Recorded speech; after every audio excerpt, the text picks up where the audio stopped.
details right now, nearly 1 year after the crash that killed University of Georgia football player Devin Willock and the staffer with the team, who was a driver at the time, Chandler LeCroy, following a night of celebrating UGA's National Football Championship. Well, there are new allegations tonight.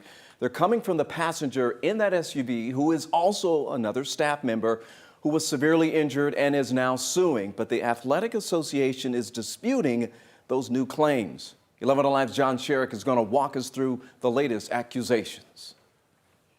Out of this horrific wreckage, a cell phone emerged intact. Tori Bowles' cell phone. Tori Bowles, a UGA football recruiting analyst, was a passenger in the SUV. She was severely injured in the high-speed crash a year ago. The crash that killed UGA football recruiting analyst Chandler LeCroy, who was driving, and one of the other passengers, UGA football player Devin Willock, as they were celebrating UGA's National Football Championship. And now Bowles is saying in her lawsuit against the UGA Athletic Association and LeCroy's estate and others that her cell phone survived the crash and contains proof that there was a culture in the football program that permitted drinking and driving among coaches and staff, and that culture of recklessness is what led to the fatal crash. Bowles claims that, quote, coaches and staff regularly drank alcohol at Coach Kirby Smart's residence during recruiting events, and then in Athletic Association SUVs returned recruits' families and guests back to their lodging.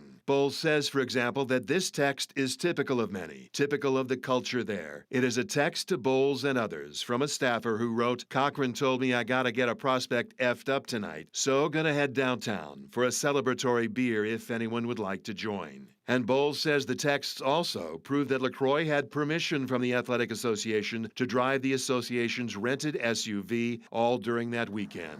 Attorneys for the defendants have not yet responded to our requests for comment. The UGA Athletic Association tells us, quote, we are reviewing the amended complaint, but we dispute its claims and will vigorously defend the Athletic Association's interests in court. A tragic crash leading to accusations possibly supported inside the cell phone that survived.